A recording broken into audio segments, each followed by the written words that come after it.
Hello everyone, আসসালামু আলাইকুম। Welcome to the my channel recipe. আজকে আপনাদের জন্য আরেকটি নতুন রেসিপি নিয়ে চলে এসেছি।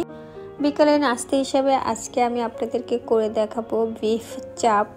তো বিফ চাপ তৈরি করার জন্য এখানে আমি বিফ নিয়েছি। তো আমি বিফটাকে পাতলা করে কেটে এটাকে একটু ছেঁচে নিয়েছি।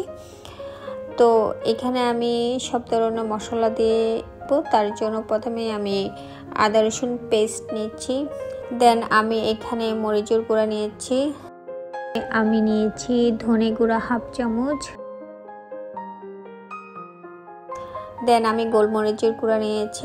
এখানে আমি নিয়েছি কাবাব মশলা। এখন পরিমাণ মতন লবণ দেব। সয়া সস নিচ্ছি,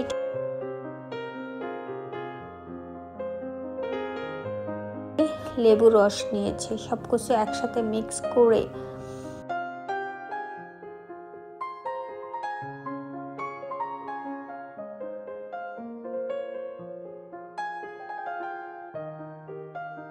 সবকিছু একসাথে আমি মিক্স করে বিফটাকে মেখে রাখবো।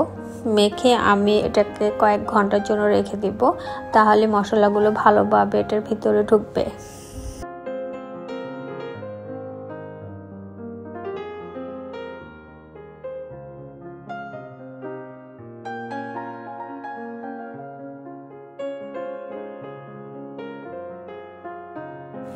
এখন আমি বিফ চাপটাকে প্যানে দিয়ে দিব। যেহেতু আমার কয়েক ঘন্টা হয়ে গেছে, আমি একটা প্যান বসিয়ে দিয়েছি আর আমি এখানে তেল দিয়ে দিয়েছি। তেলটা গরম হয়ে গেছে, এখন চাপটা দিয়ে দিব।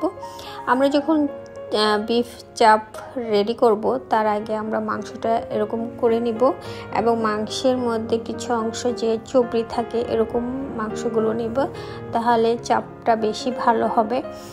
দেন আমি এখন চুলায় ফ্রাই প্যানে দিয়ে দিচ্ছি তেলের মধ্যে। তো আস্তে আস্তে চোরাল জালটা এটা সবসময় ডুবো তেলে ভাজলে বেশি ভালো হয়। তো আমি তেলের পরিমাণটা ওইভাবেই দিচ্ছি যেন চাপটা ভালোভাবে ভাজা হয়।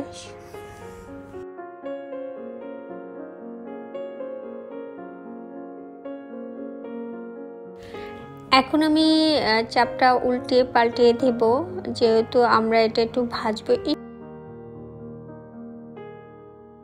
তো আমি এটাকে উল্টে পাল্টে ভেজে নিচ্ছি। তো এক পিঠ ভাজা হয়ে গেছে, আমি আরেক পিঠ উল্টিয়ে দিচ্ছি। তো আমরা একটু চেপে চেপে এটাকে ভেজে নিচ্ছি।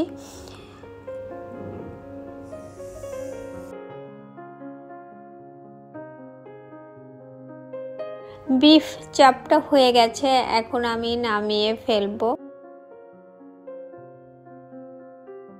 তা আজকের রেসিপি এবং বিকালে নাস্তা আমরা বিফ চপ তৈরি করে ফেলছি। তো আজকের এই রেসিপিটা আপনাদের কাছে কেমন লেগেছে কমেন্টস করে জানাবেন। আর আপনারাও বিকালে নাস্তা হিসাবে এটাকে তৈরি করে ফেলতে পারেন। যেহেতু সামনে রমজান এসেছে, রমজানে আমরা বিভিন্ন আইটেমে বিভিন্ন ধরনের ভাজা পোড়া খেয়ে থাকি, তার মধ্যে আমরা এটাও একটা আইটেম তৈরি করে ফেলতে পারি বিকালে নাস্তা হিসাবে।